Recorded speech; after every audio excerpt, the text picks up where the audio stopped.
Salut mon Didier, merci. Salut Dugas. Merci d'être là. Avec plaisir. Je sais pas si tu aimes bien les médias ou pas, c'est un exercice qui te plaît ou pas trop, ou tu te sens obligé ou... Ça fait partie de ma vie. Ça fait partie de ta vie. Voilà, c'est pas essentiel, mais bon, tu vas pas reculer encore. Ah, c'est une partie importante quand même. Ouais, hein. bah oui, la Surtout communication. Bon, tu maîtrises bien, ça va. Ça va, je me débrouille, ouais. Tout dépend des questions. Oui, exactement. Bah écoutez, je vais essayer de l'appliquer un petit peu. C'est pas toujours le cas, je débute, j'espère que tu vas être indulgent. Oui, avec toi, j'ai toujours eu beaucoup d'indulgence, Dugas. Tu te souviens de tes premiers matchs, tes premières sélections, tes premiers matchs, c'était pas extraordinaire. Un joueur ou... Un joueur, oui. Oh oui. Ben moi c'est pareil. Oh non, j'ai commencé vite. C'est pareil RMC, je débute. Non, j'ai commencé vite. Oui, t'as commencé tôt. J'ai marqué des buts, tous mes buts pratiquement qu'au début, à part celui que tu m'as fait marquer contre le Portugal à la fin. Tu t'en souviens? Oui, quand même. On se souvient toujours de la première. Moi. C'est pas nos histoires qui intéressent les auditeurs, c'est plutôt l'actualité et l'équipe de France. S'il y a d'autres histoires croustillantes, ça peut nous intéresser aussi. Rien de croustillant. Ah bon, très bien. J'en ai beaucoup plus de croustillantes avec toi qu'avec Didier. Oui, je crois pas. Voilà, et 2016, mon Didier se termine est plutôt bonne. Le bilan est plutôt positif. Voilà, même si ça se termine par une défaite en finale, je pense que t'es satisfait de cette année, j'imagine.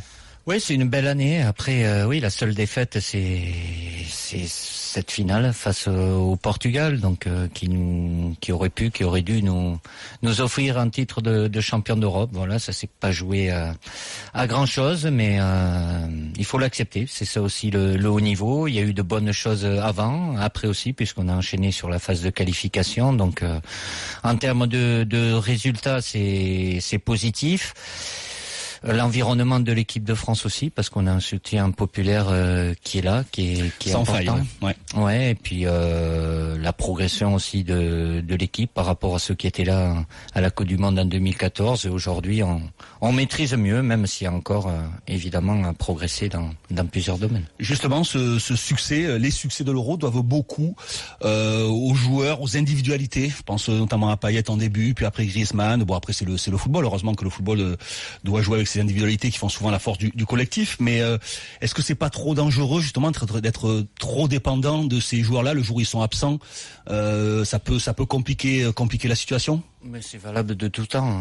Toute génération, la nôtre, celle d'avant, il y a toujours 1-2 joueurs qui ont été plus décisifs et qui faisaient la différence. Mais c'était peut-être toujours les mêmes. Là, ça a été les uns après les autres. Est-ce que tu prends ça comme un bon signe ou quelque chose ou en même temps, c'est des joueurs offensifs de toute façon parce qu'ils sont dans la créativité, ils font marquer, ils marquent. Donc, on attend plus de ces joueurs-là. Après, ça peut arriver que des joueurs à tendance plus défensive puisse faire la différence aussi, mais c'est surtout le potentiel offensif, c'est de ces joueurs-là qu'on attend qu'ils puissent faire basculer le match. Donc ça t'inquiète pas? Oh non, pas du tout. Et puis aujourd'hui, en nombre, ils sont importants. La qualité est là et tant mieux. C'était peut-être pas autant le cas il y a un an. Aujourd'hui, même il y a beaucoup de jeunes joueurs, mais il y a vraiment des joueurs avec un fort potentiel qui sont susceptibles de venir et de progresser en équipe de France. Depuis, les résultats en match de qualif pour le mondial sont bons, avec la victoire aux Pays-Bas notamment et la première place du groupe. On débat ici souvent avec c'est dans la rédaction, il y a beaucoup de journalistes, beaucoup de passionnés de football et de l'équipe de France, du niveau pratiqué, du niveau de jeu pratiqué par l'équipe de France. Moi, je suis pas aussi sévère que certains, même si je pense que l'équipe de France peut faire beaucoup mieux par rapport aux individualités qu'elle a. Je pense qu'elle est peut-être à 50-60% de son véritable potentiel. Penses-tu qu'une amélioration soit nécessaire de ce point de vue ou pas? Ou penses-tu que tu peux continuer à jouer comme ça? Ou tu penses que le collectif doit être quand même encore bien meilleur, puis huilé? Pour moi, il y a quand même trop il y a des temps forts, mais il y a des temps faibles qui sont quand même trop importants encore pour peut-être espérer être favori au prochain mondial. On en a beaucoup moins. Après qu'il y ait une marge de progression, oui, mais aujourd'hui aussi où on voit la différence, c'est par rapport à l'attitude de nos adversaires. On a des matchs qui sont très fermés. Prenez l'exemple du match qu'on a livré aux Pays-Bas, qui fait partie des équipes qui sont toujours attirés pour produire du jeu. Là, ils se sont mis dans leur vermètre pour nous enlever tous les espaces, réduire tous les espaces, aucune profondeur. je m'attendais pas à ça. Bon, on a dû faire face, mais on a beaucoup d'adversaires aujourd'hui. On a des situations de match, des contextes de match qui font que on a des adversaires extrêmement regroupés. Et donc, il faut être plus juste, il faut voir plus vite. Ça se joue dans les détails. C'est là où c'est le plus difficile à améliorer aussi, c'est l'animation offensive. Après, quand il y a plus d'espace et on doit contrer, comme ça a été le cas, même si c'était pas un grand match face à l'Italie, c'est toujours plus facile. Aujourd'hui, on a une maîtrise qui est bonne parce qu'il y a un vécu. On a un équilibre qui est bon aussi entre la phase défensive et la phase offensive. Mais du fait qu'on se retrouve confronté à des équipes extrêmement regroupées, on se retrouve avec 10 joueurs dans leurs 25-30 derniers mètres. Donc là, pour trouver les solutions, pour trouver les décalages, la justesse sur la passe en profondeur, voilà, il faut beaucoup plus de précision, mais on travaille, on va continuer à travailler là-dessus. 18h14 sur RMC, vous écoutez Tim Duguay avec Didier Deschamps, le sélectionneur de l'équipe de France, qui est notre invité jusqu'à 19h. C'est l'événement. Didier, justement sur cette question, sur le jeu, est-ce que vous considérez que l'équipe de France, depuis l'Euro, progresse dans ce que vous voyez dans les sorties des Bleus? On est en progrès, oui. Après, je sais pas par rapport à qui ou à quelle équipe vous faites référence. Aujourd'hui, il y a une équipe qui est influencée énormément par le Barça, c'est l'équipe d'Espagne, qui a vraiment une philosophie qui lui appartient. Après, toutes les équipes ont des périodes difficiles, même l'Allemagne, l'Italie. Voilà, aujourd'hui, le niveau international, les petites nations sur le papier, elles ont des joueurs qui évoluent dans les meilleurs championnats aussi européens. Donc on a un statut qui est lié à ce titre, entre guillemets, de vice-champion d'Europe. On l'assume. Je dis pas qu'on peut pas faire mieux, on peut toujours faire mieux. Mais aujourd'hui, on a, en termes d'animation offensive, beaucoup plus de possibilités qu'on avait, par exemple, pour la Coupe du Monde. Il y a de plus de possibilités, mais je trouve que il y a toujours pas assez de précision quand tu dis dans les enchaînements, trouver les passes au bon moment, les contrôles justes, les gestes par rapport au potentiel, par rapport au talent qu'ont nos joueurs actuellement. Je vais pas dire c'est insuffisant parce que les victoires sont là et ça reste des matchs agréables, même si c'est pas, tu vois ce que je veux dire. Je crois que le décalage il est un peu là par rapport au potentiel, au talent de cette équipe, qu'il y a des moments il y a autant de fautes techniques, il y a autant de déchets. Par exemple, un match contre la Suède, tu peux dire la Suède est moins bonne que nous, mais j'ai l'impression que c'était beaucoup plus fluide, tu vois, dans l'utilisation de ballon, beaucoup plus précis, beaucoup plus porté vers l'avant, beaucoup plus de jeux sans ballon. Tu vois, j'ai eu ce sentiment. Côté suédois, bien évidemment. Parce qu'ils sont dans une position où ils défendent. Mais ils ont joué quand il fallait se projeter, c'était juste. Oui, mais c'est à la récupération du gars. Donc forcément, nous, on est porté vers l'avant. L'espace, on l'a dans notre dos. Et quand il la récupère, on est en phase offensive. C'est dans la transmission, dans la transition défensive-offensive, c'est plus facile. Après, c'est rien enlevé à leur mérite. Aujourd'hui, de tout maîtriser du début à la fin, il y a de la qualité en face. On prend cette équipe de Suède. Sincèrement, le match qu'ils ont fait contre nous, je les attendais vraiment pas à ce niveau-là. Moi non plus, j'ai vu ce match, je dis putain, mais non, mais moi, j'ai visionné les 10 matchs qu'ils ont fait avant. Et ça avait rien à voir, mais parce qu'ils jouent l'équipe de France, bon, ils étaient peut-être dans un bon soir aussi, ils s'adaptent, ils ont un système de jeu bien au point. À partir du moment où ils quadrillent bien et ils sont efficaces défensivement, après, t'as tout l'espace qui leur est offert. Il y a de bons joueurs, t'as qu'à regarder les joueurs où ils jouent. Nous, la difficulté, je rejette pas la pierre à l'adversaire, tant mieux qu'on ait des adversaires qui je vais pas dire qu'ils ont peur, qu'il y a un peu de crainte et qu'ils pensent à défendre. Mais là, après, il faut être encore plus précis, faire des déplacements un peu plus fréquents, un peu plus de justesse, plus de rapidité dans la transmission, plus de temps on perd derrière, moins ils en auront devant. Donc justement, ces problèmes-là qu'ont des équipes regroupées, c'était déjà le cas à l'Euro, notamment pendant la phase de groupe. Mais tout le monde les a eu. Oui, mais alors donc c'est qui a dominé? C'est une fatalité dans le football, dans le football mondial. C'est une réalité. Parce que l'Espagne, parce que l'Allemagne, ils arrivent quand même à s'en sortir. Non, mais contre ces petites équipes-là, ces nations-là, ils arrivent. Bah, ils se sont fait sortir les Espagnols. Ah oui. Évidemment, Didier. Mais il n'empêche que cette façon façon de jouer Et leur l'Allemagne, permet ils de ont bien gagner. été éliminés. Oui, mais donc cette façon de jouer permet de gagner. Non mais je vous réponds, Didier. J'y arrive. Oui. Ces équipes-là arrivent à dominer leur sujet contre ces nations plus faibles. Là où nous, on a des difficultés. Vous regardez tous les matchs? Vous croyez que les Espagnols ils gagnent 5-0 chaque match? Jean-Louis, il a pas de vie, donc lui il rentre tous les matchs. Ils ont plus de mal les Espagnols, mais vous voyez quand même l'idée générale, c'est que contre ces équipes regroupées, les équipes qui ont une grosse possession arrivent à davantage les manœuvrer que l'équipe de France. Le sujet de la possession, on peut y venir, mais là, on va certainement pas être d'accord parce que la possession pour la possession. Par exemple, je l'entends ici, je l'entends ici. Didier Deschamps est un entraîneur défensif. Qu'est-ce que tu réponds à ça, hormis donc il fait passer le résultat avant le jeu aussi. Mais ça c'est. Qu'est-ce que tu as répondu à ça? Qu'est-ce que tu as répondu à ça? Parce que t'as beau faire du jeu et si t'as pas le résultat, tu fais quoi? Non mais après c'est une philosophie globale. Non, c'est pas une philosophie. Si, vous considérez que le résultat passe peut-être avant le jeu. Certains entraîneurs considèrent qu'il faut faire du beau jeu pour avoir des résultats.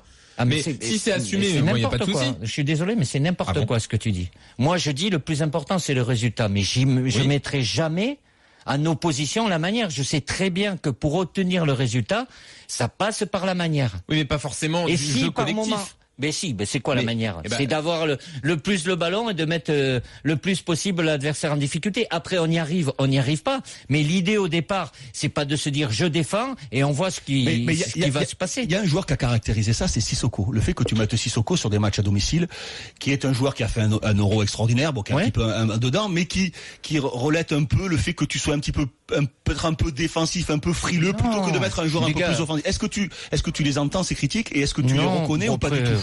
Après, chacun est libre d'avoir un avis, de l'exprimer.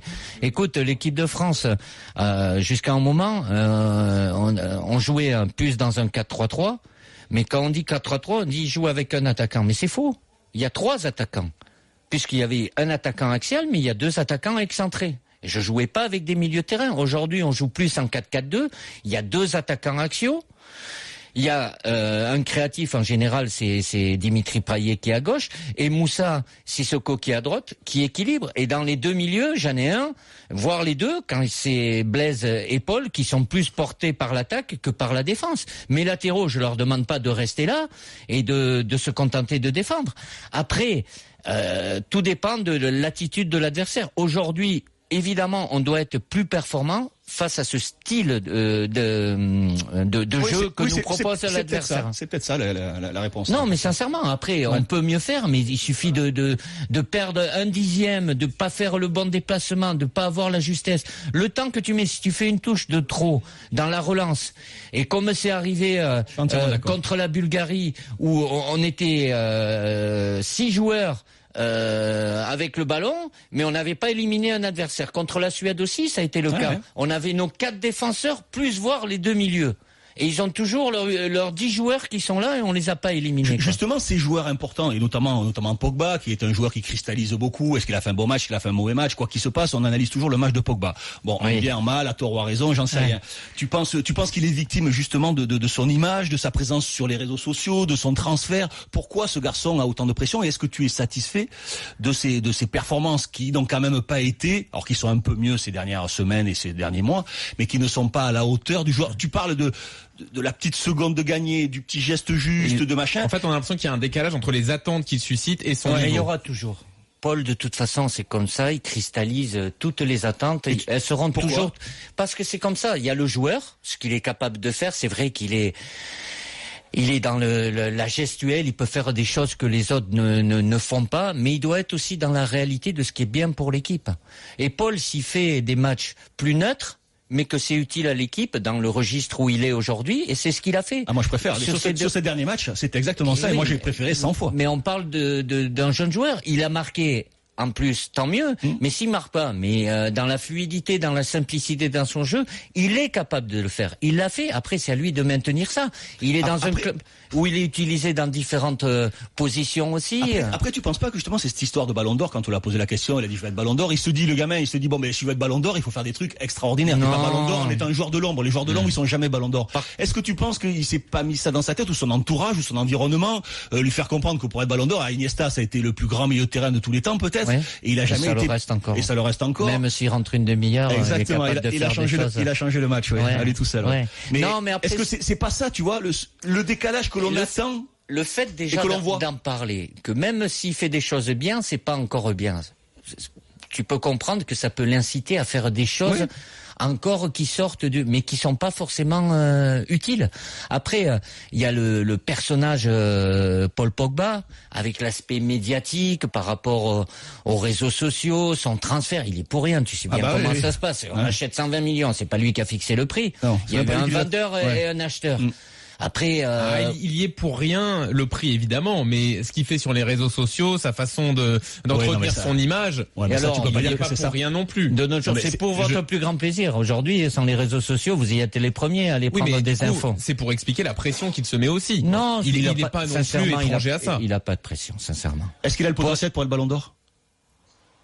C'est un milieu de terrain.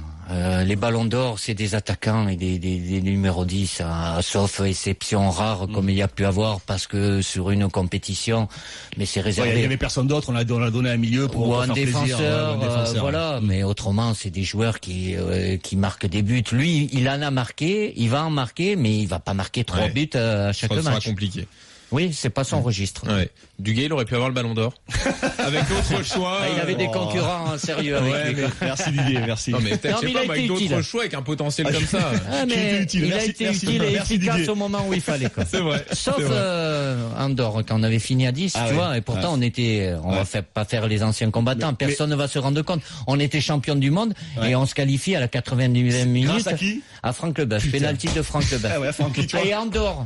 On n'est pas à l'Euro. C'est l'Euro 2000, ça. On n'est pas à l'Euro. Si on gagne et pas on ne pouvait pas être champion d'Europe. Tu vois, et pourtant, on avait un vécu, une force.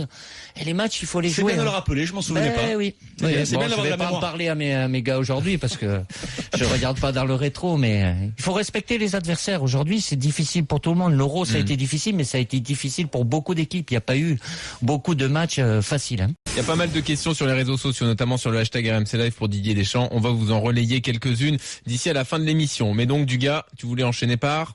Cas particulier, forcément. On va revenir sur Karim Benzema. Ça ferait pratiquement 1 an qu'il n'est plus appelé en équipe de France. Voilà, alors sélectionnable, pas sélectionnable, communication, pas communication. Voilà, il y a eu des choses de dites.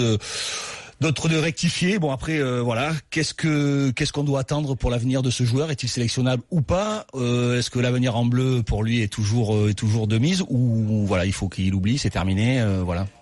Non, il est sélectionnable. Oui. Je le redis, il est sélectionnable. D'accord. Après, il n'y a qu'une personne qui peut le sélectionner. Aujourd'hui, c'est moi. D'accord. Donc voilà. Et alors, donc, t'estimes que ses performances ne sont pas suffisamment bonnes pour être sélectionnées? Moi, je fais des choix sportifs, bien évidemment, et je fais des choix que j'assume par rapport à ce que je pense être le bien pour l'équipe de France. Et à chaque fois, c'est comme ça. Sportivement, à moins que je sois le seul à le penser, ce que je crois pas, c'est quand même un joueur de très très grande qualité. Ah oui, je discute pas sa qualité. Je pense qu'il a sa place dans le groupe France. Après, titulaire, pas titulaire, ça c'est encore autre chose, mais il a sa place dans le groupe France. Tu peux le penser. Après, moi, je dois... C'est une question que je te pose un peu. Je le pense et en même temps, c'est une affirmation. Mais la réponse, tu l'as jusqu'à maintenant. Après, savoir ce qui se passera dans l'avenir... Et pourquoi tu le prends pas alors? Parce que tu penses que pour l'équipe de France, c'est pas... Mais je t'ai répondu. Je fais des choix pour l'équipe de France. Pour le bien de l'équipe de France. Donc vous n'avez pas besoin de lui? C'est pas que on s'en est passé pour l'Euro et depuis aussi, ce qui n'a pas empêché l'équipe de France d'être performante et efficace, de marquer des buts. Aujourd'hui, il y a une équipe de France, ça a marché aussi avec lui puisqu'il était là pour la Coupe du Monde au Brésil. Aujourd'hui, il y a des joueurs que je sélectionne qui répondent à mes attentes et il y a un équilibre dans cette équipe et je suis vigilant à cet équilibre-là. Mais du coup, que doit faire Calmez-vous. Que doit faire Karim Benzema pour revenir aujourd'hui en équipe de France? Rien de particulier. J'attends rien de particulier. Après, qu'il continue à être le plus performant possible avec son club, c'est la base, comme tous les joueurs. Et après, j'ai des choix. Aujourd'hui, J'ai plus de choix, bien évidemment, parce que, et notamment dans le secteur offensif, parce qu'il y a beaucoup de joueurs de qualité, donc les choix peuvent être compliqués, difficiles, mais je les prends et je les assume. Dans ce cas, ça veut dire qu'il ne reviendra pas en équipe de France avec vous. Ça, c'est vous qui le dites. Moi, j'ai jamais dit ça. S'il ne peut rien faire pour changer les choses et que vous n'en avez pas besoin actuellement, je fais des choix. Il y a des joueurs qui sont. Ça veut dire qu'il faut que les résultats de l'équipe de France soient moins bons. Enfin, je sais pas.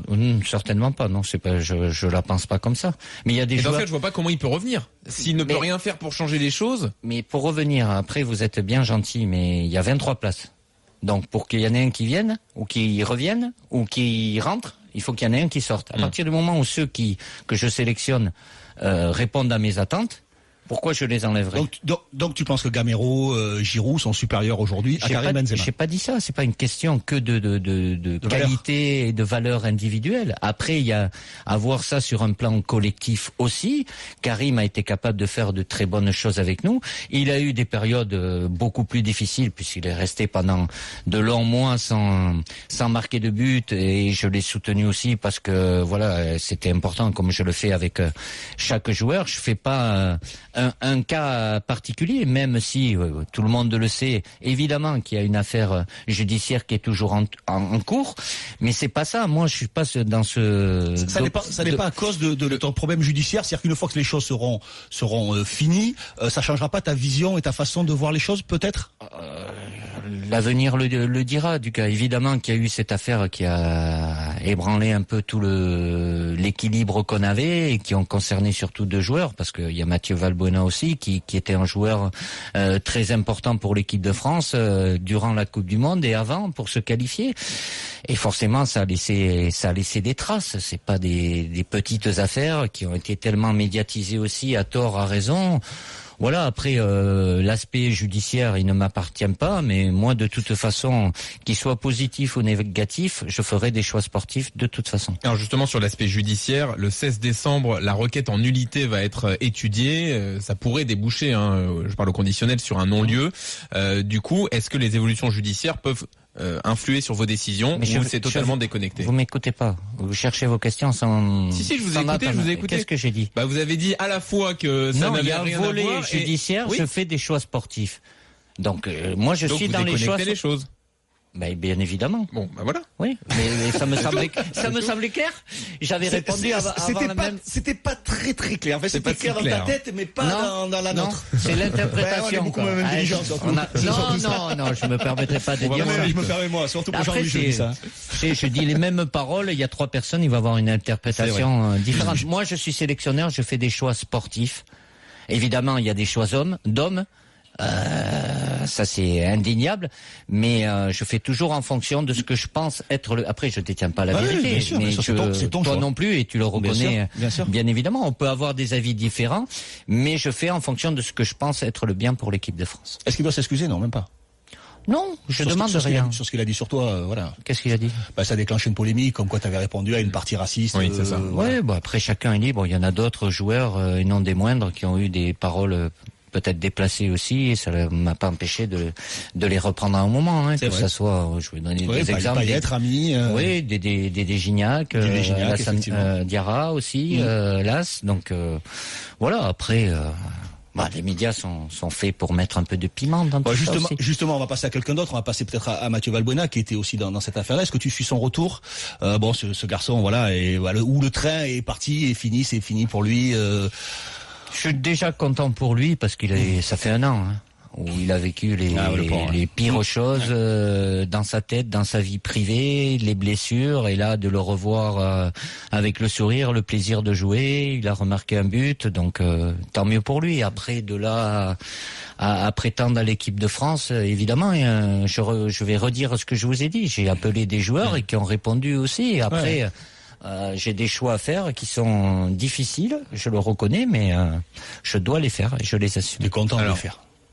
Oui, mais c'est ma responsabilité. Je suis là pour ça aussi. Il vaut mieux avoir des responsabilités que pas du tout. C'est génial. Ah, j'adore décider. Bah oui. Mais je décide pas de tout. Sais. Non, mais t'as raison. C'est génial. Il vaut mieux là avoir aucun avis. Bah oui, décider de rien, c'est pas passionnant dans une vie. Là, il a une vie passionnante. Même si c'est dur, il a peut-être un des boulots les plus durs de France. Parce qu'il y a beaucoup de pression. Mais j'ai pas de boulot, moi, du gars. Sincèrement, c'est la passion. Après, c'est passionnant.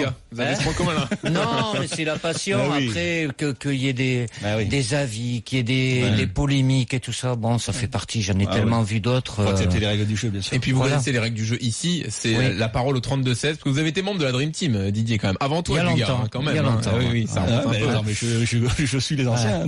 C'est ça. Maxime est là pour vous poser une question au 32-16. Salut Maxime. Bonsoir Maxime. Bonsoir. Oui, moi ma question elle concerne un joueur en particulier, c'est Alexandre Lacazette, mais ça englobe aussi la relation qu'a Didier Deschamps avec le football en Ligue 1.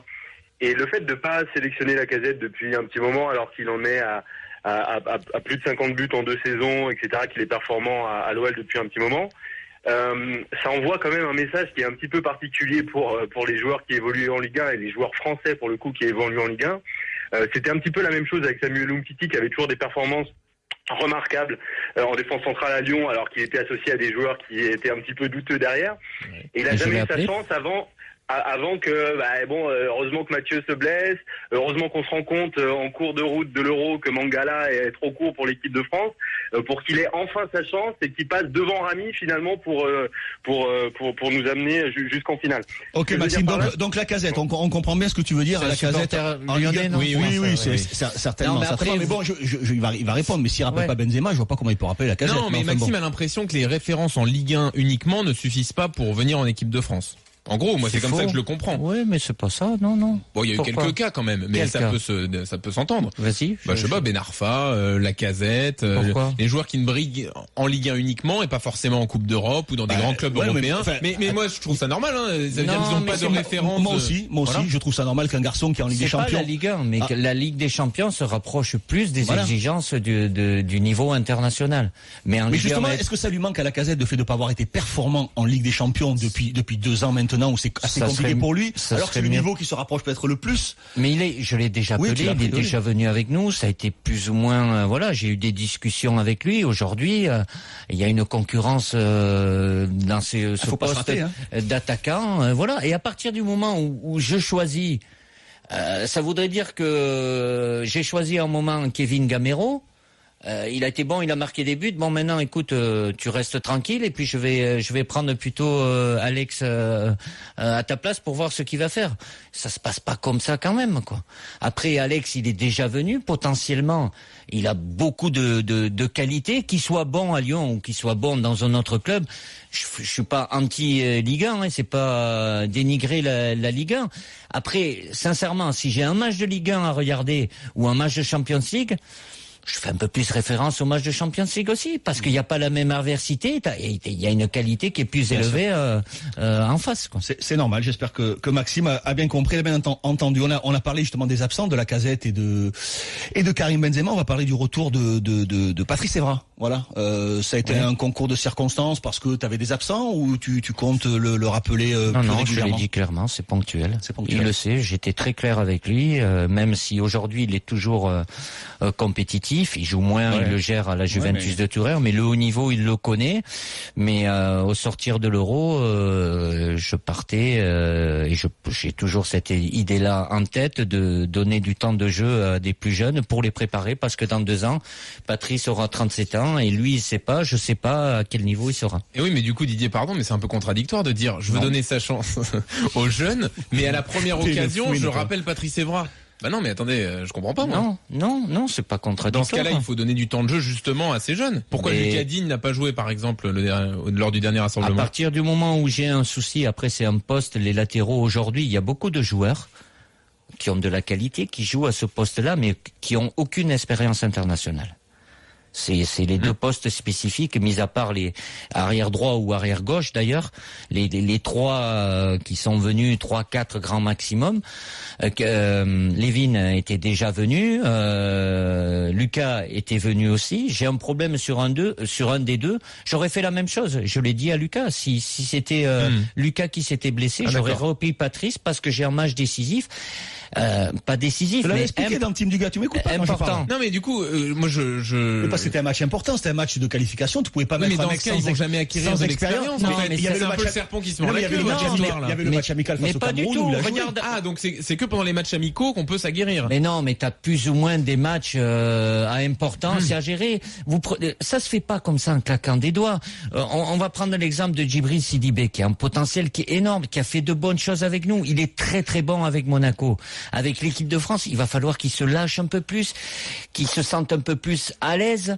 Voilà, porter le maillot de l'équipe de France, ça se fait pas. On prend Ousmane Dembélé. Il n'a pas été bon la mi-temps qu'il a fait, mais ça va lui servir.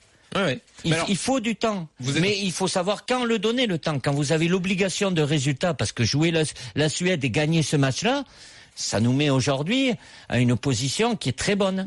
On a 10 points sur 12 et on est premier. Après, imagine, tu mets un arrière-gauche qui a jamais joué, il fait une boulette et tu vas dire, comment Didier il a pu faire jouer ce mec, il avait pas d'expérience. Mais dans ce cas-là, il faut pas dire, on va donner de l'expérience. Mais j'en ai donné. Lévin a joué tous les matchs. Tu la donnes pas de manière systématique et idiote. Tu la donnes quand c'est le moment de leur donner. C'est quand je décide après que c'est donné pour donner.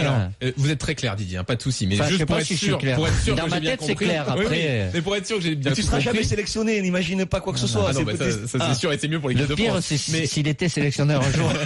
Non mais donc Didier, si j'ai bien compris, il y a que ce Benzema qui est pas très si Kurzawa et Digne ne se blessent plus, Evra ne reviendra plus.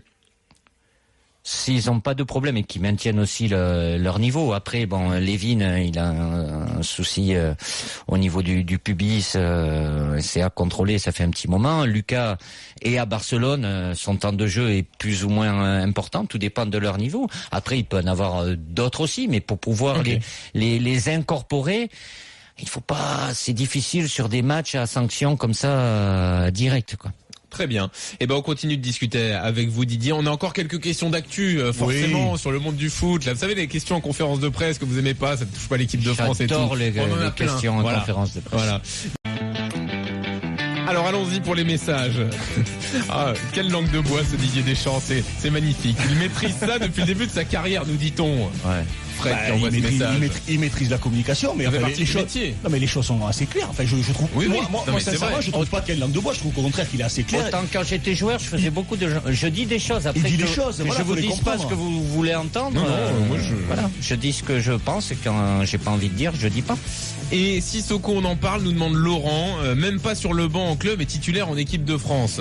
Quelle est l'explication? Non, mais après, c'est pareil, tous ceux qui pouvaient dire qu'est-ce qu'il a à faire là dans la liste des 23 pour l'Euro. Regardez l'Euro qu'il a fait, quoi. Donc là, je veux pas rentrer dans des débats comme ça. On aime, on n'aime pas. Si on n'aime pas, je suis pas là pour convaincre les gens. Je sais ce que Moussa est capable de faire. Il a toujours répondu présent avec nous, que ça soit 10 minutes, un quart d'heure, une demi-heure. C'est ton chouchou? Tu l'aimes bien? C'est sincèrement pour un entraîneur avoir Moussa dans son groupe, parce qu'il n'a pas toujours joué tous les matchs. Ouais. C'est un guerrier, tu peux compter dessus, quoi. À tout moment. C'est ton poulain, il y en a, il y a tous les. Non, mais il y a des qualités de joueurs qu'on préfère à d'autres, c'est comme ça. Oui, mais après, il faut pas le réduire aussi à de la puissance et de la vitesse. Il a été capable de faire en confiance quand on voit ce qu'il est capable de faire et qu'il a fait durant la finale de l'Euro. Il n'était pas forcément toujours dans son registre. Justement, il joue pas beaucoup à Tottenham. Moi, je trouve ça assez bizarre d'ailleurs, parce que Tottenham marche pas énormément bien. Il a eu un été très perturbé. Son transfert, on a dû faire en sorte d'aménager. On faisait le match en Italie. Il savait pas où il allait finir, s'il allait pas être coincé à Newcastle. Il a fait une préparation. Il s'entraînait tout seul pendant. Ça se paye tout ça. Quand t'as pas une préparation d'avant-saison normale, où t'es incorporé avec un nouvel entraîneur, nouvelle équipe. Voilà. Après. Je le connais, il va se mettre au travail, comme on dit, et sa qualité, je la discute pas. Allez-y, hashtag RMC Live, toutes vos questions à Didier Deschamps sur RMC. Mais Jacquet, il avait une affection pour moi, et puis il me trouvait fort, quoi. Peut jouer ici, peut jouer là, c'est l'attaquant. Dugue, il était au-dessus techniquement, il avait des qualités largement supérieures dans beaucoup de domaines. Chaque fois que je suis allé dans le bureau d'Aimé Jacquet, je ressortais du bureau, j'avais l'impression que j'étais Maradona. Exagère un peu. Le petit pas frère. Maradona. Maradonneux. Van Basten à la limite, quoi. Maradonneux. Didier Deschamps, le sélectionneur de l'équipe de France, notre invité exceptionnel pendant encore quelques minutes. On est dans la Duga Family, c'est notre rubrique habituelle dans laquelle certaines personnalités du foot reviennent dans l'actu. Ça arrive que Didier soit dedans. Effectivement. Alors, on a encore quelques sujets à aborder dans l'actu. C'est un oncle turbulent dans ma famille. Ah, oncle turbulent, Bah oui. tu le mettrais? Ah, bah, c'est mon oncle turbulent. Ah bon? Ah ouais, Ah bon? Ouais, ça va. Oui, ça va. Bah, alors, Oui. ah, ouais. Que pensez-vous, Didier, de la réussite de Zinedine Zidane actuellement sur le banc du Real? Ben, je suis très content pour lui. Ça s'est fait très rapidement. Il s'était préparé pour avoir cette fonction-là un jour et ça se passe très bien, évidemment. C'est quand même incroyable, Didier. C'est surprenant peut-être pour vous qui avez Après, connu. je parle pas du talent, du potentiel, Non. mais une réussite aussi rapide, aussi après, c'est pas soudaine, minimiser aussi... si je dis ça. On va dire, je suis très content. Puis sincèrement, je vous le dis, on m'a demandé de voter, j'ai voté pour lui d'ailleurs. D'accord. Sur le classement du meilleur entraîneur de l'année. Mais La France peut faire 1 et 2 peut-être. Non. Ah bon? Non. Après c'est l'entraîneur de Il y a Portugal Ranieri et Santos. Ah oui, c'est vrai, les trois. Non, c'est pas grave, je t'ai expliqué. Non, vrai, mais il merci. suit pas l'actualité. C'est vrai. C'est pour ça qu'il comprend pas tout à chaque fois. Non, mais c'est pas grave. C'était sûr que ça tomberait là. C'est facile. Non, après, il est au Real Madrid. Il a une Ferrari dès le départ. C'est difficile d'avoir cette opportunité-là. Évidemment, il y a son passé de joueur et ce qu'il représente au Real Madrid. Mais c'est rien... Je veux rien lui enlever par rapport à ce qu'il a réalisé. Déjà en étant champion d'Europe au bout de 6 mois, évidemment, il a de très bons joueurs. Et puis la manière dont il gère son équipe. Tu trouves pas qu'il est un peu, moi je le trouve méconnaissable dans son attitude, dans sa tranquillité. Il est zen, il a toujours été introverti, mais c'était une forme de timidité. Là, je le trouve d'une sérénité. Au contraire, c'est plus du tout de la timidité. C'est-à-dire, moi je le trouve plus du tout timide. Je le trouve serein, tranquille. T'as vu là, il perdait 1-0 là, à 5 minutes de la fin, ils égalisent face au Barça. Il en a vu d'autres quand même aussi, mais mais son expérience qu'il a vécue en tant que joueur ou en étant sur le banc, voilà, aujourd'hui, il dégage beaucoup de sérénité. Ça lui va bien, sincèrement. Quand on était joueurs ensemble, peut-être toi tu pressentais en lui une carrière d'entraîneur. Non, moi pas vraiment. Non, mais moi non. Mais à un moment, il se cherchait un petit peu. Il a décidé. Il a mis le temps. Tu connais Zizou. Même moi, je l'imaginais pas. Alors, j'imagine quand je parlais football avec lui, il disait des trucs super intéressants. Il avait une vraie vision, des trucs super. Mais après, t'as l'homme. Tu dis est-ce qu'il va être capable de faire passer le message? Et c'était là qu'il avait peut-être une forme d'inquiétude. Et il a appris. Et je pense que ce qu'il a encore plus appris, c'est peut-être ça. C'est comment passer le message, comment expliquer aux joueurs, comment manager, comment. Ouais. Après, il a une légitimité, même si elle peut être par moments titillée, mais bon, c'est cohérent ce qu'il dit, et quand c'est lui qui le dit vis-à-vis des joueurs, c'est quand même, ça porte aussi un peu plus. Après, il gère très bien sa situation, il est dans son club, mais voilà, l'équipe respire la santé, comme on dit. On va parler de l'actualité de la Ligue 1. Que penses-tu de l'arrivée des investisseurs marseillais? Voilà, la reprise à l'Olympique de Marseille. Tu trouves que c'est une bonne chose? T'as une histoire particulière avec oui, après entraîneur. Pas spécifique à eux. À partir du moment où il y a des investisseurs qui ont des moyens et qui veulent venir en Ligue 1, il faut pas s'en plaindre. Hein. Oui, mais justement, c'est quand même assez spécifique Marseille. Donc, est-ce que tu penses que il faut s'adapter aux spécialités?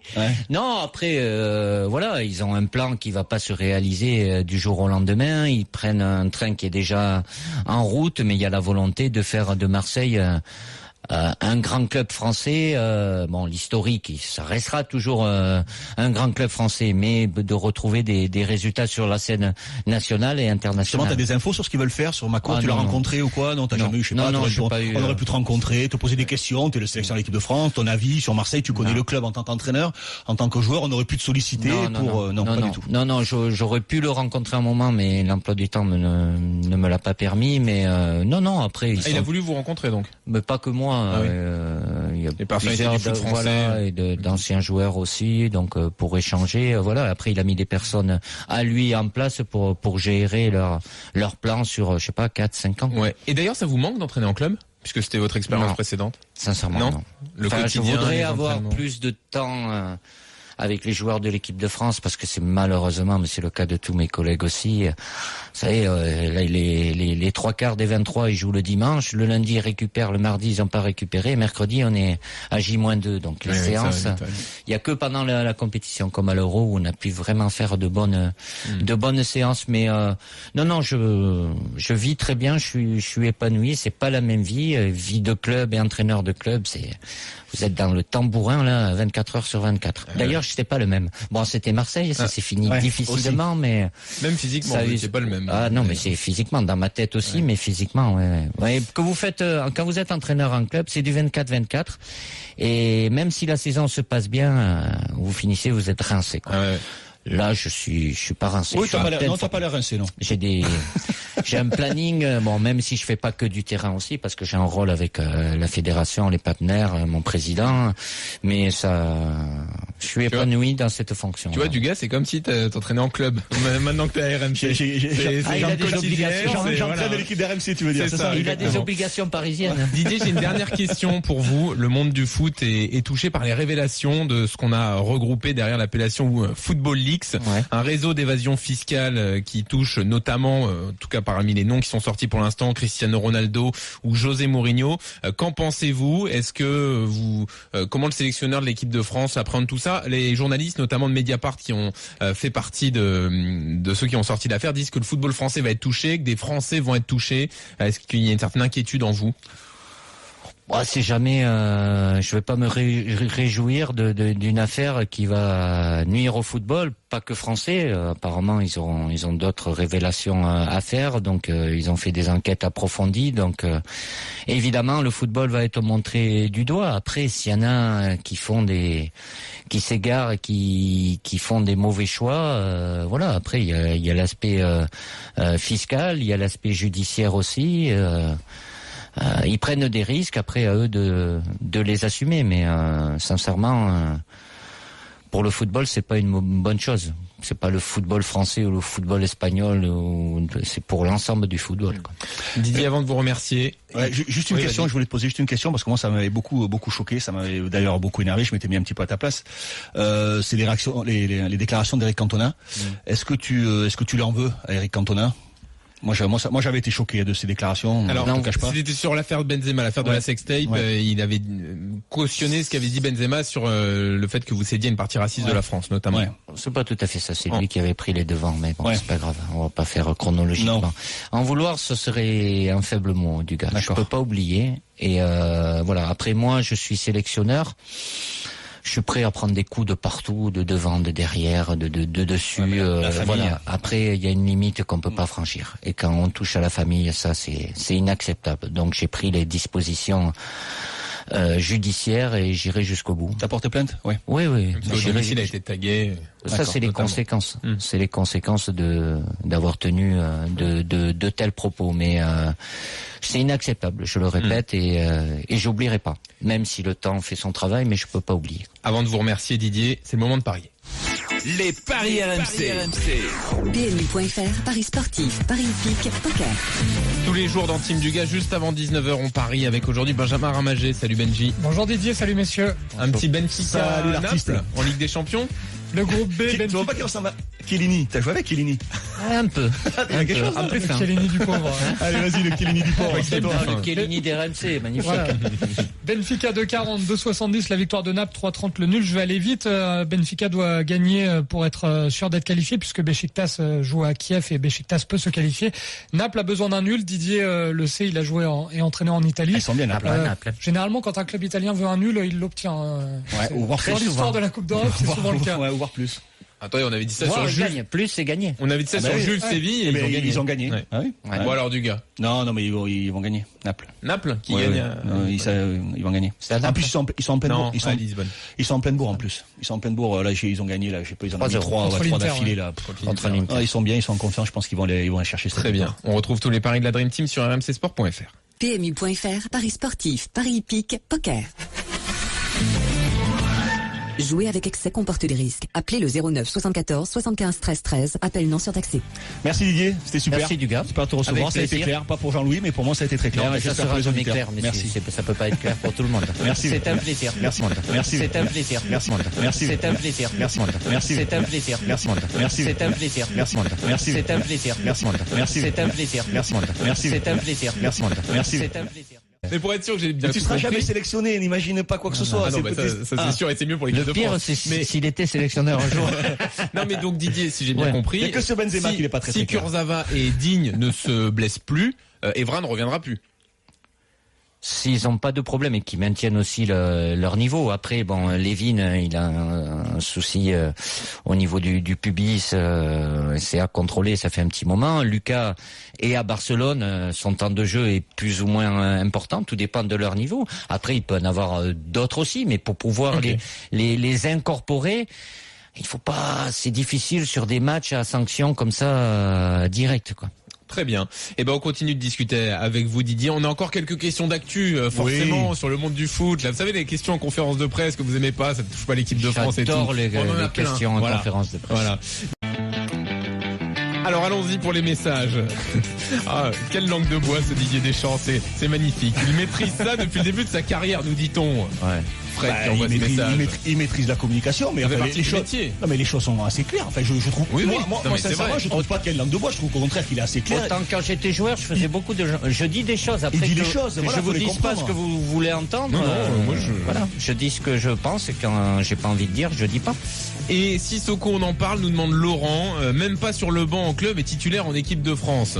Quelle est l'explication? Non, mais après, c'est pareil, tous ceux qui pouvaient dire qu'est-ce qu'il a à faire là dans la liste des 23 pour l'Euro. Regardez l'Euro qu'il a fait, quoi. Donc là, je veux pas rentrer dans des débats comme ça. On aime, on n'aime pas. Si on n'aime pas, je suis pas là pour convaincre les gens. Je sais ce que Moussa est capable de faire. Il a toujours répondu présent avec nous, que ça soit 10 minutes, un quart d'heure, une demi-heure. C'est ton chouchou? Tu l'aimes bien? C'est sincèrement pour un entraîneur avoir Moussa dans son groupe, parce qu'il n'a pas toujours joué tous les matchs. Ouais. C'est un guerrier, tu peux compter dessus, quoi. À tout moment. C'est ton poulain, il y en a, il y a tous les. Non, mais il y a des qualités d'un joueur qu'on préfère à d'autres, c'est comme ça. Oui, mais après, il faut pas le réduire aussi à de la puissance et de la vitesse. Il a été capable de faire en confiance quand on voit ce qu'il est capable de faire et qu'il a fait durant la finale de l'Euro. Il n'était pas forcément toujours dans son registre. Justement, il joue pas beaucoup à Tottenham. Moi, je trouve ça assez bizarre d'ailleurs, parce que Tottenham marche pas énormément bien. Il a eu un été très perturbé. Son transfert, on a dû faire en sorte d'aménager. On faisait le match en Italie. Il savait pas où il allait finir, s'il allait pas être coincé à Newcastle. Il a fait une préparation. Il s'entraînait tout seul pendant. Ça se paye tout ça. Quand t'as pas une préparation d'avant-saison normale, où t'es incorporé avec un nouvel entraîneur, nouvelle équipe, voilà. Après. Je le connais, il va se mettre au travail, comme on dit, et sa qualité, je la discute pas. Allez-y, hashtag RMC Live, toutes vos questions à Didier Deschamps sur RMC. Mais Jacquet, il avait une affection pour moi, et puis il me trouvait fort, quoi. Tu peux jouer ici, tu peux jouer là, c'est le attaquant. Dugue, il était au-dessus techniquement, il avait des qualités largement supérieures dans beaucoup de domaines. Chaque fois que je suis allé dans le bureau d'Aimé Jacquet, je ressortais du bureau, j'avais l'impression que j'étais Maradona. Exagère oui, un peu. Le petit pas frère. Maradona. Maradonneux. Van Basten à la limite, quoi. Maradonneux. Didier Deschamps, le sélectionneur de l'équipe de France, notre invité exceptionnel pendant encore quelques minutes. On est dans la Duga Family, c'est notre rubrique habituelle dans laquelle certaines personnalités du foot reviennent dans l'actu. Ça arrive que Didier soit dedans. Effectivement. Alors, on a encore quelques sujets à aborder dans l'actu. C'est un oncle turbulent dans ma famille. Ah, oncle turbulent, oui. Tu le mettrais? C'est mon oncle turbulent. Ah bon? Ah ouais. Ah bon? Bon, ça va. Oui, ça va. Oui. Que pensez-vous, Didier, de la réussite de Zinedine Zidane actuellement sur le banc du Real? Je suis très content pour lui. Ça s'est fait très rapidement. Il s'était préparé pour avoir cette fonction-là un jour et ça se passe très bien. C'est quand même incroyable, Didier. C'est surprenant peut-être pour vous. Après, je parle pas du talent, du potentiel, mais une réussite aussi rapide, aussi après, c'est pas minimiser si je dis ça. Je suis très content. Puis sincèrement, je vous le dis, on m'a demandé de voter, j'ai voté pour lui d'ailleurs. D'accord. Sur le classement du meilleur entraîneur de l'année. Mais la France peut faire 1 et 2 peut-être. Non. Bon. Non. Après, c'est l'entraîneur de l'équipe de Portugal et Santos. Ah oui, c'est vrai, les trois. Ça va, je t'expliquerai. Non, mais il suit pas l'actualité. C'est pour ça qu'il comprend pas tout à chaque fois. Non, mais c'est pas grave. C'était sûr, c'est facile. Non, après, il est au Real Madrid. Il a une Ferrari dès le départ. C'est difficile d'avoir cette opportunité-là. Évidemment, il y a son passé de joueur et ce qu'il représente au Real Madrid. Mais c'est rien. Je veux rien lui enlever par rapport à ce qu'il a réalisé. Déjà en étant champion d'Europe au bout de 6 mois, évidemment, il a de très bons joueurs. Et puis la manière dont il gère son équipe. Tu trouves pas qu'il est un peu, moi je le trouve méconnaissable dans son attitude, dans sa tranquillité. Il est zen, il a toujours été introverti, mais c'était une forme de timidité. Là, je le trouve d'une sérénité. Au contraire, c'est plus du tout de la timidité. C'est-à-dire, moi je le trouve plus du tout timide. Je le trouve serein, tranquille. T'as vu là, il perdait 1-0 là, à 5 minutes de la fin, ils égalisent face au Barça. Il en a vu d'autres quand même aussi, mais ça. Son expérience qu'il a vécue en tant que joueur ou en étant sur le banc, voilà, aujourd'hui, il dégage beaucoup de sérénité. Ça lui va bien. Sincèrement, quand on était joueurs ensemble, peut-être toi, tu pressentais en lui une carrière d'entraîneur. Non. Moi, pas vraiment. Non, mais moi non. Mais à un moment, il se cherchait un petit peu, il a décidé, il a mis le temps. Ouais. Tu connais Zizou. Même moi, je l'imaginais pas. Alors, j'imagine, quand je parlais football avec lui, il disait des trucs super intéressants. Il avait une vraie vision, des trucs super. Mais après, t'as l'homme, tu dis, est-ce qu'il va être capable de faire passer le message? Et c'était là qu'il avait peut-être une forme d'inquiétude. Et il a appris. Et je pense que ce qu'il a encore plus appris, c'est peut-être ça. C'est comment passer le message, comment expliquer aux joueurs, comment manager, comment. Ouais. Après, il a une légitimité, même si elle peut être par moments titillée. Mais bon, c'est cohérent ce qu'il dit. Et quand c'est lui qui le dit vis-à-vis des joueurs, c'est quand même, ça porte aussi un peu plus. Après, il gère très bien sa situation. Il est dans son club, mais voilà, l'équipe respire la santé, comme on dit. On va parler de l'actualité de la Ligue 1. Que penses-tu de l'arrivée des investisseurs marseillais? Voilà, la reprise à l'Olympique de Marseille. Tu trouves que c'est une bonne chose? T'as une histoire particulière avec oui, en tant que joueur et entraîneur? Pas spécifique à eux. À partir du moment où il y a des investisseurs qui ont des moyens et qui veulent venir en Ligue 1, il faut pas s'en plaindre. Oui, mais justement, c'est quand même assez spécifique Marseille. Donc, est-ce que tu penses que il faut s'adapter aux spécialités? Non, après, voilà, ils ont un plan qui va pas se réaliser du jour au lendemain. Ils prennent un train qui est déjà en route, mais il y a la volonté de faire de Marseille un grand club français, l'historique, ça restera toujours un grand club français, mais de retrouver des résultats sur la scène nationale et internationale. Justement, t'as des infos sur ce qu'ils veulent faire sur Macron? Tu l'as rencontré ou quoi? Non, t'as jamais eu, je sais pas. On aurait pu te rencontrer, te poser des questions. T'es le sélectionneur de l'équipe de France, ton avis sur Marseille, tu connais le club en tant qu'entraîneur, en tant que joueur, on aurait pu te solliciter pour. Non, pas du tout. Non, j'aurais pu le rencontrer. Salut mon Didier, merci. Salut du gars. Merci d'être là. Avec plaisir. Je sais pas si t'aimes bien les médias ou pas, c'est un exercice qui te plaît ou pas trop, ou tu te sens obligé ou. Ça fait partie de ma vie. Ça fait partie de ta vie. Voilà, c'est pas essentiel, mais bon, t'y vas pas reculant. Ah, c'est une partie importante quand même. Bah oui, la communication. Tu maîtrises bien, ça va.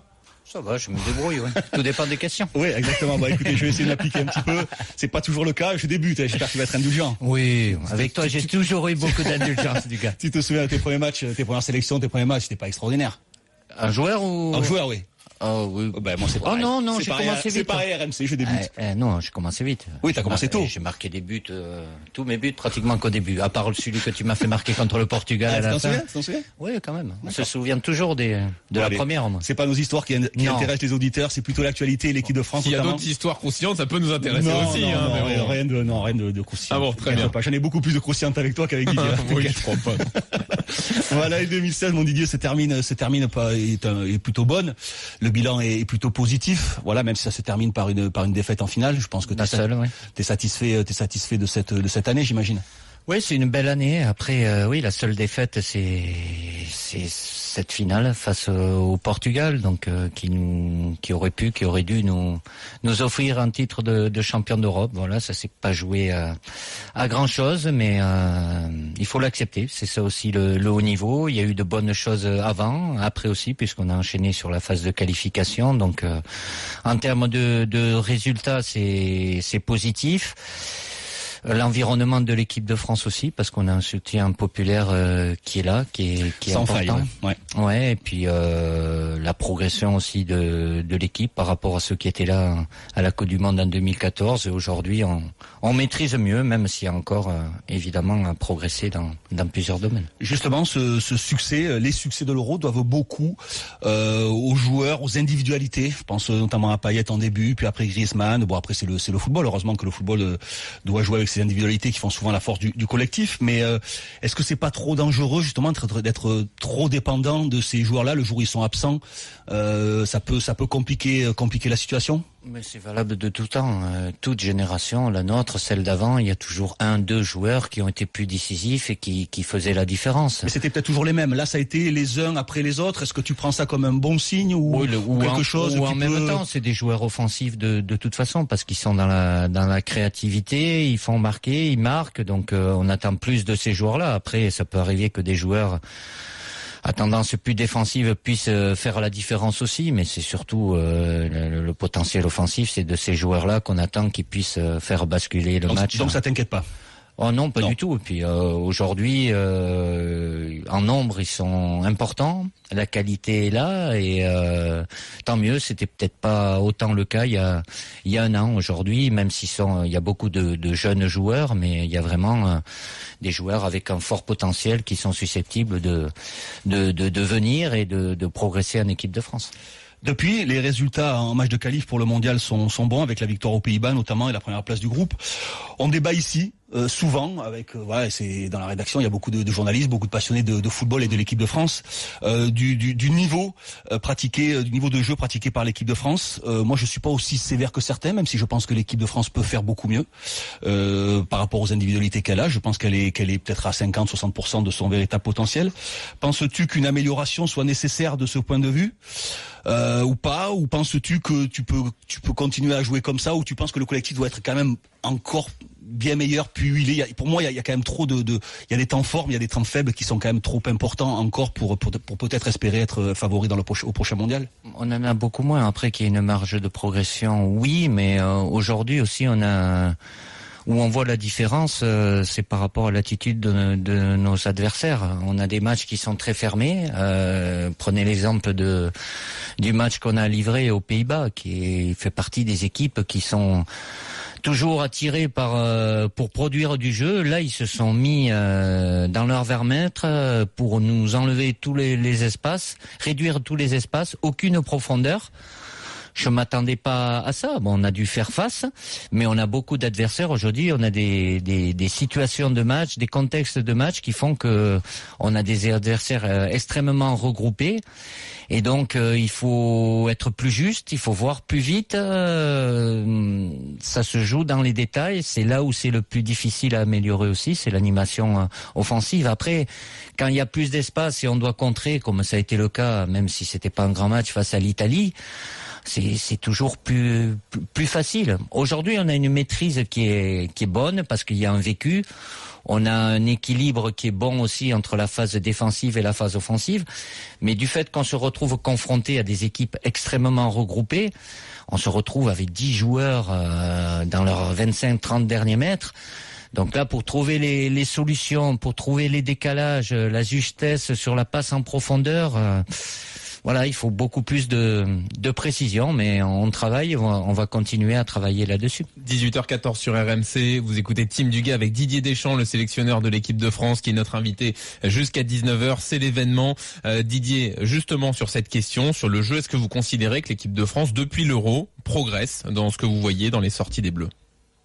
On est en progrès, oui. Après, je sais pas par rapport à qui ou à quelle équipe vous faites référence. Aujourd'hui, il y a une équipe qui est influencée énormément par le Barça, c'est l'équipe d'Espagne, qui a vraiment une philosophie qui lui appartient. Après, toutes les équipes ont des périodes difficiles, même l'Allemagne, l'Italie. Voilà, aujourd'hui, le niveau international, les petites nations sur le papier, elles ont des joueurs qui évoluent dans les meilleurs championnats aussi européens. Donc on a un statut qui est lié à ce titre, entre guillemets, de vice-champion d'Europe. On l'assume.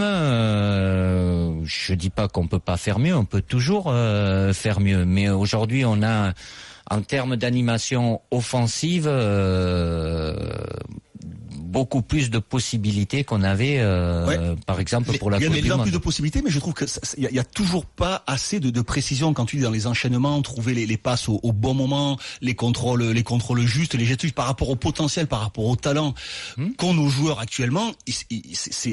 Je vais pas dire c'est insuffisant parce que les victoires sont là et ça reste des matchs agréables, même si c'est pas, tu vois ce que je veux dire. Je crois que le décalage il est un peu là par rapport au potentiel, au talent de cette équipe, qu'il y a des moments il y a autant de fautes techniques, il y a autant de déchets. Par exemple, un match contre la Suède, tu peux dire la Suède est moins bonne que nous, mais j'ai l'impression que c'était beaucoup plus fluide, tu vois, dans l'utilisation de ballons, beaucoup plus précis, beaucoup plus porté vers l'avant, beaucoup plus de jeux sans ballon. Non des moindres qui ont eu des paroles peut-être déplacés aussi, et ça ne m'a pas empêché de les reprendre à un moment, que ça soit, je vais donner des exemples.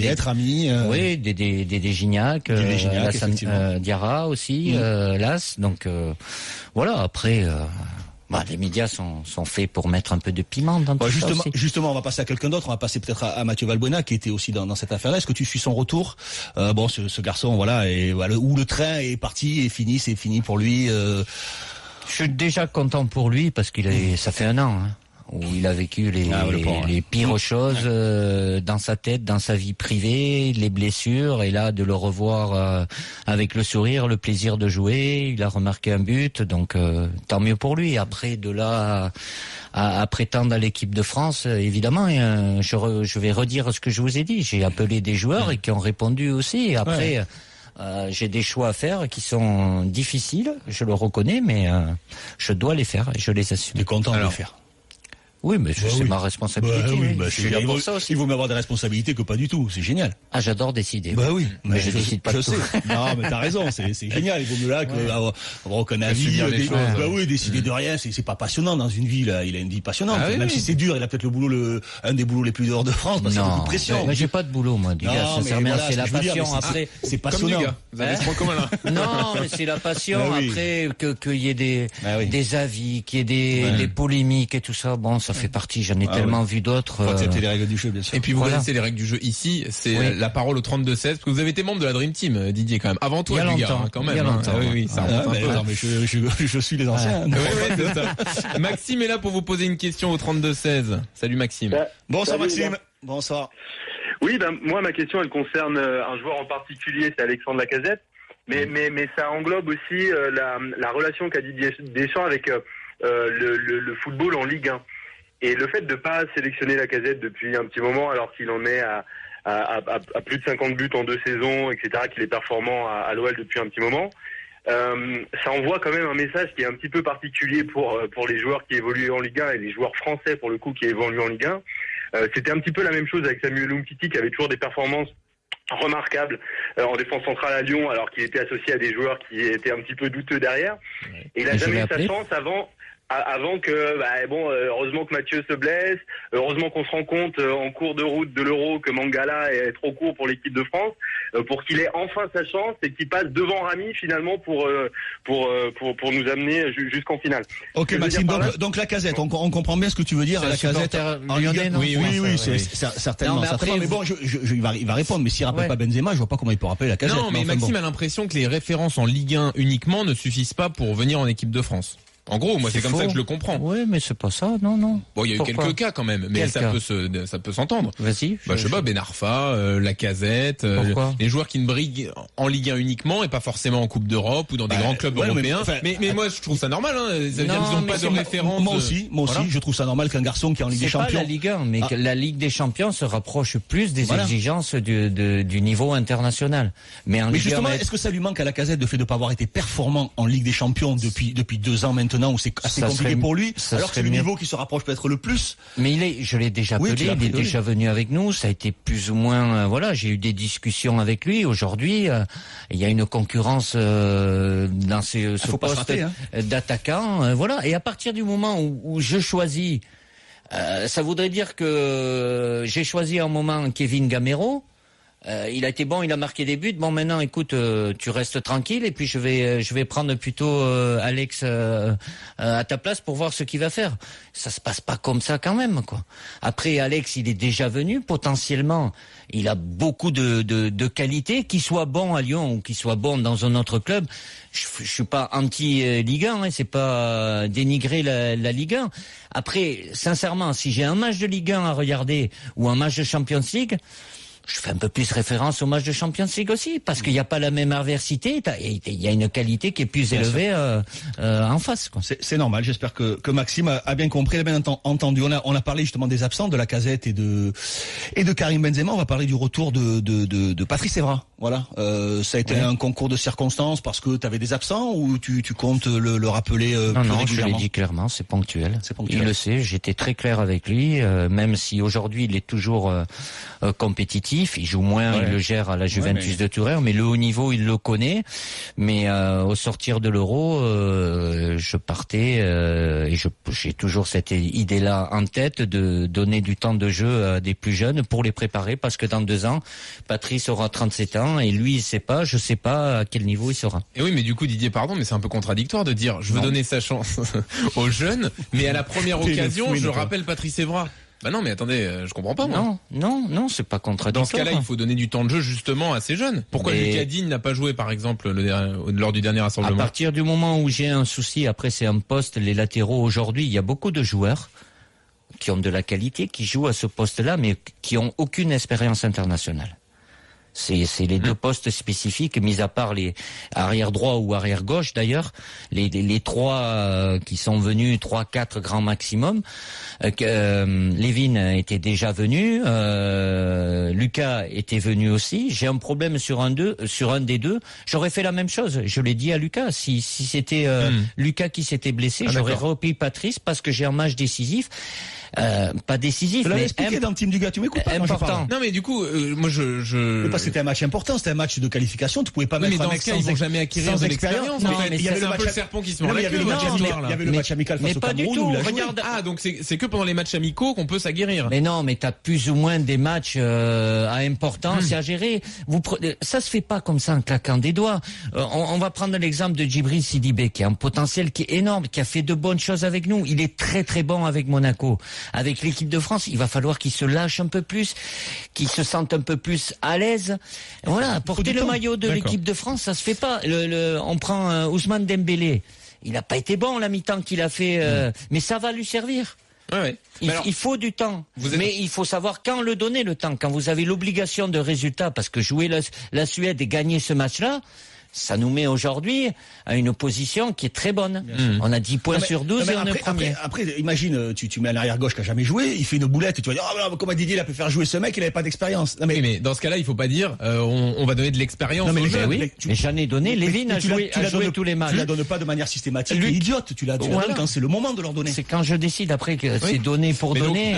Vous êtes très clair, Didier, pas de souci. Mais juste pour être sûr dans ma tête, c'est clair. Après, d'entretenir son image. Et alors, il n'y a pas pour rien non plus. De notre jour, c'est pour votre plus grand plaisir. Aujourd'hui, sans les réseaux sociaux, vous y êtes les premiers à aller prendre des infos. C'est pour expliquer la pression qu'il se met aussi. Non, il n'est pas non plus étranger à ça. Il n'a pas de pression, sincèrement. Est-ce qu'il a le potentiel pour le Ballon d'Or? C'est un milieu de terrain. Les ballons d'or, c'est des attaquants et des numéros 10, sauf exception rare comme il y a pu avoir parce que sur une compétition, mais c'est réservé. Il y avait personne d'autre, on a donné un milieu pour un défenseur, voilà. Mais autrement, c'est des joueurs qui marquent des buts. Lui, il en a marqué, il va en marquer, mais il va pas marquer 3 buts à chaque match. Ça sera compliqué. Oui, c'est pas son registre. Ouais. Duguay, il aurait pu avoir le Ballon d'Or. Avec d'autres choix. Il avait des concurrents sérieux avec lui. Merci Didier, merci. Non, mais peut-être, avec d'autres choix, avec un potentiel comme ça. Mais il a été utile et efficace au moment où il fallait, quoi. C'est vrai. Sauf Andorre, quand on avait fini à 10, tu vois, et pourtant on va pas faire les anciens combattants. Personne ne va se rendre compte. On était champion du monde et on se qualifie à la 90e minute. Grâce à qui? À Franck Leboeuf. Penalty de Franck Leboeuf. Et Andorre. On n'est pas à l'Euro. C'est l'Euro 2000, ça. On n'est pas à l'Euro. Si on gagne pas et on pouvait pas être champion d'Europe. Tu vois, et pourtant, on avait un vécu, une force. Et les matchs, il faut les jouer. C'est bien de le rappeler, je m'en souvenais pas. Oui. C'est bien je vais pas en parler à mes gars aujourd'hui parce que je regarde pas dans le rétro, mais il faut respecter les adversaires. Aujourd'hui, c'est difficile pour tout le monde. L'Euro, ça a été difficile, mais ça a été difficile pour beaucoup d'équipes. Il n'y a pas eu beaucoup de matchs faciles. Il y a pas mal de questions sur les réseaux sociaux, notamment sur le hashtag RMC Live pour Didier Deschamps. On va vous en relayer quelques-unes d'ici à la fin de l'émission. Mais donc, Dugas, tu voulais enchaîner par? Cas particulier, forcément. On va revenir sur Karim Benzema. Ça ferait pratiquement 1 an qu'il n'est plus appelé en équipe de France. Voilà. Alors sélectionnable, pas sélectionnable, communication, pas communication. Voilà. Il y a eu des choses de dites. D'autres de rectifier. Bon après voilà, qu'est-ce qu'on doit attendre pour l'avenir de ce joueur? Est-il sélectionnable ou pas? Est-ce que l'avenir en bleu pour lui est toujours de mise ou voilà, il faut qu'il oublie, c'est terminé, voilà. Non, il est sélectionnable. Oui. Je le redis, il est sélectionnable. D'accord. Après, il n'y a qu'une personne qui peut le sélectionner. Aujourd'hui, c'est moi. D'accord. Donc voilà. Et alors, donc, t'estimes que ses performances ne sont pas suffisamment bonnes pour être sélectionné? Moi, je fais des choix sportifs, bien évidemment, et je fais des choix que j'assume par rapport à ce que je pense être le bien pour l'équipe de France. Et à chaque fois, c'est comme ça. Sportivement, à moins que je sois le seul à le penser, ce que je crois pas, c'est quand même un joueur de très très grande qualité. Ah oui, je ne discute pas sa qualité. Je pense qu'il a sa place dans le groupe France. Après, titulaire, pas titulaire, ça c'est encore autre chose, mais il a sa place dans le groupe France. Tu peux le penser. Après, moi, je dois... C'est une question que je te pose un peu. Je le pense et en même temps, c'est une affirmation. Mais la réponse, tu l'as jusqu'à maintenant. Après, savoir ce qui se passera dans l'avenir... Et pourquoi tu le prends pas alors ? Parce que tu penses que pour l'équipe de France, c'est pas... Mais je t'ai répondu. Je fais des choix pour l'équipe de France. Pour le bien de l'équipe de France. Donc vous n'avez pas besoin de lui. C'est pas que j'ai pas... On s'en est passé pour l'Euro et depuis aussi, ce qui n'a pas empêché l'équipe de France d'être performante et efficace, de marquer des buts. Aujourd'hui... Il y a une équipe de France, ça a marché aussi avec lui puisqu'il était là pour la Coupe du Monde au Brésil. Aujourd'hui, il y a des joueurs que je sélectionne qui répondent à mes attentes et il y a un équilibre dans cette équipe et je suis vigilant à cet équilibre-là. Mais du coup, que doit faire Karim Benzema pour revenir aujourd'hui en équipe de France ? Rien de particulier. J'attends rien de particulier. Après, qu'il continue à être le plus performant possible. Avec son club, c'est la base, comme tous les joueurs. Et après, j'ai des choix. Aujourd'hui, j'ai plus de choix, bien évidemment, parce que, et notamment dans le secteur offensif, parce qu'il y a beaucoup de joueurs de qualité. Donc, les choix peuvent être compliqués, difficiles, mais je les prends et je les assume. Dans ce cas, ça veut dire qu'il ne reviendra pas en équipe de France avec vous. Ça, c'est vous qui le dites. Moi, j'ai jamais dit ça. S'il ne peut rien faire pour changer les choses et que vous n'en avez pas besoin actuellement... Je fais des choix. Il y a des joueurs qui sont... Ça veut dire qu'il faut que les résultats de l'équipe de France soient moins bons. Enfin, je sais pas. Certainement pas. Non, c'est pas. Je la pense pas comme ça. Mais il y a des joueurs. Dans ce cas, je vois pas comment il peut revenir. S'il ne peut rien faire pour changer les choses. Mais pour revenir, après, vous êtes bien gentil, mais il y a 23 places. Donc, pour qu'il y en ait un qui vienne, ou qui revienne, ou qui rentre, il faut qu'il y en ait un qui sorte. À partir du moment où ceux que je sélectionne répondent à mes attentes, pourquoi je les enlèverais ? Donc tu penses que Gamero, Giroud sont supérieurs aujourd'hui à Karim Benzema ? J'ai pas dit ça. C'est pas une question que de qualité et de valeur individuelle. Après, il y a à voir ça sur un plan collectif aussi. Karim a été capable de faire de très bonnes choses avec nous.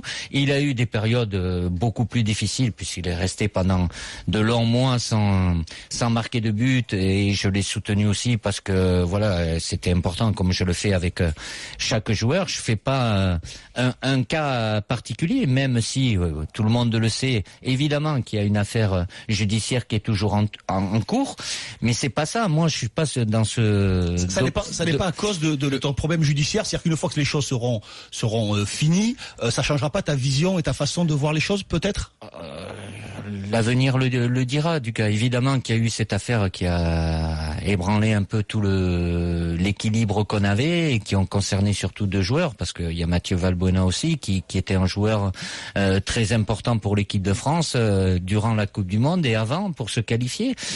Et forcément, ça a laissé des traces. C'est pas des petites affaires qui ont été tellement médiatisées aussi à tort, à raison. Voilà, après, l'aspect judiciaire, il ne m'appartient pas, mais moi, de toute façon, qu'il soit positif ou négatif, je ferai des choix sportifs de toute façon. Alors justement, sur l'aspect judiciaire, le 16 décembre, la requête en nullité va être étudiée. Ça pourrait déboucher, je parle au conditionnel, sur un non-lieu. Du coup, est-ce que les évolutions judiciaires peuvent influer sur vos décisions ou c'est totalement déconnecté? Vous m'écoutez pas. Vous cherchez vos questions sans... Si, je vous ai écouté. Qu'est-ce que j'ai dit? Vous avez dit à la fois que ça n'avait rien à voir. Non, il y a un volet judiciaire, je fais des choix sportifs. Donc, moi, je suis dans les choix... les choses. Bien évidemment. Bon, voilà. Oui, mais ça me semblait clair. J'avais répondu avant la même. C'était pas très très clair. En fait, c'était clair dans ta tête, mais pas dans la nôtre. C'est l'interprétation. On est beaucoup même intelligent. Non, je me permettrai pas de dire ça. Je me permets moi, surtout pour Jean-Louis, je dis ça. Je dis les mêmes paroles. Il y a trois personnes, il va avoir une interprétation différente. Moi, je suis sélectionneur. Je fais des choix sportifs. Évidemment, il y a des choix d'hommes. Ça c'est indéniable, mais je fais toujours en fonction de ce que je pense être Après, je détiens pas la vérité, mais c'est ton toi choix. Non plus, et tu le reconnais. Bien sûr. Bien évidemment, on peut avoir des avis différents, mais je fais en fonction de ce que je pense être le bien pour l'équipe de France. Est-ce qu'il doit s'excuser? Non, même pas. Non, je demande rien. Sur ce qu'il a dit sur toi, voilà. Qu'est-ce qu'il a dit? Ça a déclenché une polémique, comme quoi tu avais répondu à une partie raciste. Oui, c'est ça. Ouais, après chacun est libre. Il y en a d'autres joueurs. Bon, tu vois, j'ai eu ce sentiment.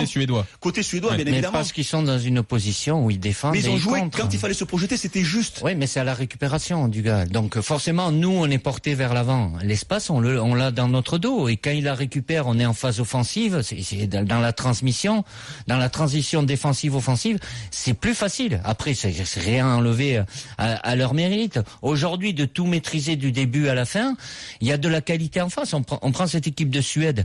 Sincèrement, le match qu'ils ont fait contre nous, je les attendais vraiment pas à ce niveau-là. Moi non plus, j'ai vu ce match, j'ai dit putain, mais non, mais moi, incroyable. J'ai visionné les 10 matchs qu'ils ont fait avant.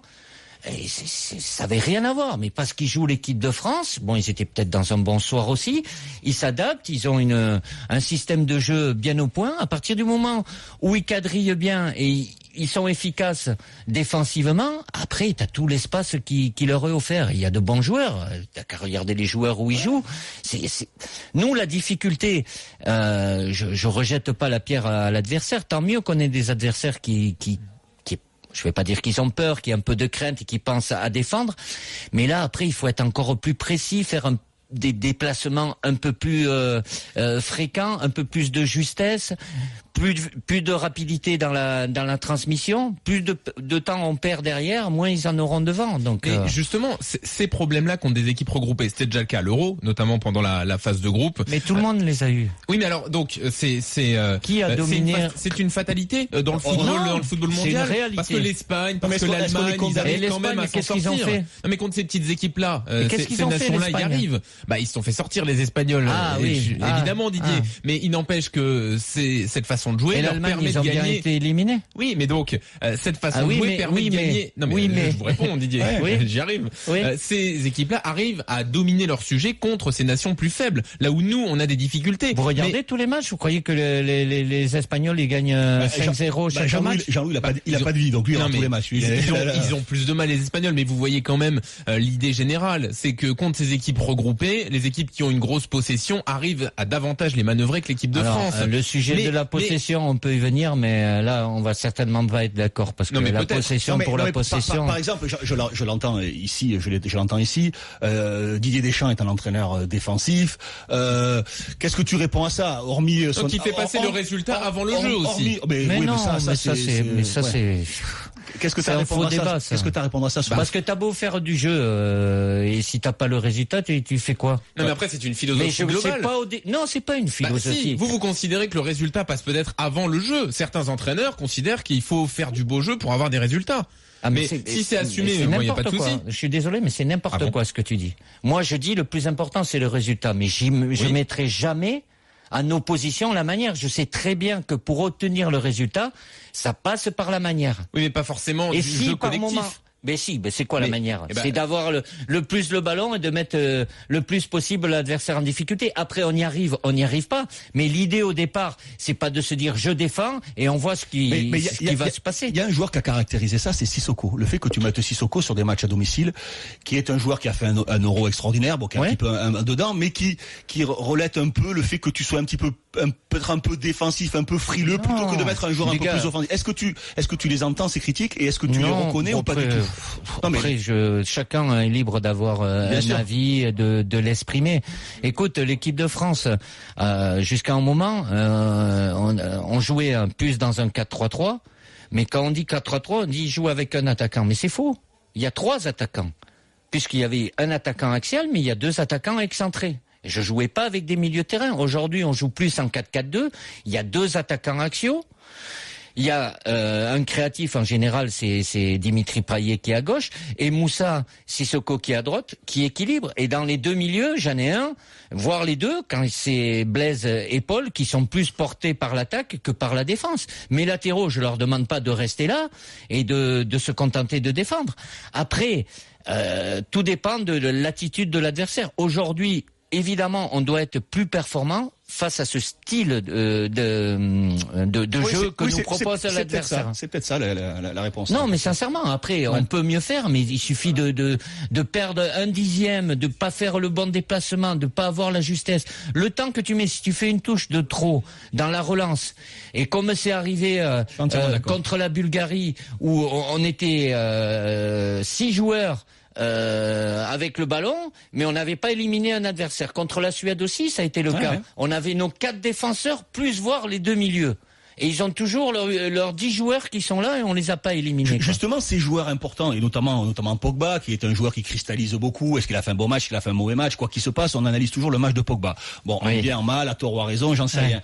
Tu penses qu'il est victime justement de son image, de sa présence sur les réseaux sociaux, de son transfert? Pourquoi ce garçon a autant de pression? Et est-ce que tu es satisfait de ses performances qui n'ont quand même pas été, alors qu'ils sont un peu mieux ces dernières semaines et ces derniers mois, mais qui ne sont pas à la hauteur du joueur? Tu parles de la petite seconde de gagner, du petit geste juste, de machin. En fait, on a l'impression qu'il y a un décalage entre les attentes qu'il suscite et son niveau. Il y aura toujours. Paul, de toute façon, c'est comme ça, il cristallise toutes les attentes. Elles seront toujours... Parce que c'est comme ça. Il y a le joueur, ce qu'il est capable de faire. C'est vrai qu'il est dans la gestuelle, il peut faire des choses que les autres ne font pas, mais il doit être aussi dans la réalité de ce qui est bien pour l'équipe. Et Paul, s'il fait des matchs plus neutres, mais que c'est utile à l'équipe dans le registre où il est aujourd'hui, et c'est ce qu'il a fait. Ah, moi je préfère. Sur ces derniers matchs, c'est exactement ça, et moi j'ai préféré 100 fois. Mais on parle d'un jeune joueur, il a marqué... En plus, tant mieux. Mais s'il marque pas, mais dans la fluidité, dans la simplicité dans son jeu, il est capable de le faire. Il l'a fait. Après, c'est à lui de maintenir ça. Il est dans un club où il est utilisé dans différentes positions aussi. Après, tu penses pas que justement c'est cette histoire de Ballon d'Or, quand on l'a posé la question, il a dit je vais être Ballon d'Or. Le gamin, il se dit bon, mais si je veux être Ballon d'Or, il faut faire des trucs extraordinaires. T'es pas Ballon d'Or en étant un joueur de l'ombre. Les joueurs de l'ombre, ils sont jamais Ballon d'Or. Est-ce que tu penses qu'il s'est pas mis ça dans sa tête, ou son entourage, ou son environnement, lui faire comprendre que pour être Ballon d'Or, Iniesta, ça a été le plus grand milieu de terrain de tous les temps, peut-être. Ouais. Et il a jamais été. Et ça le reste encore. Même s'il rentre une demi-heure. Exactement. Il a changé le match. Allez tout seul. Ouais. Mais, non, mais après, est-ce que c'est pas ça, tu vois, le décalage que l'on attend? Le fait déjà d'en parler, que même s'il fait des choses bien, c'est pas encore bien. Tu peux comprendre que ça peut l'inciter à faire des choses encore qui sortent mais qui sont pas forcément utiles.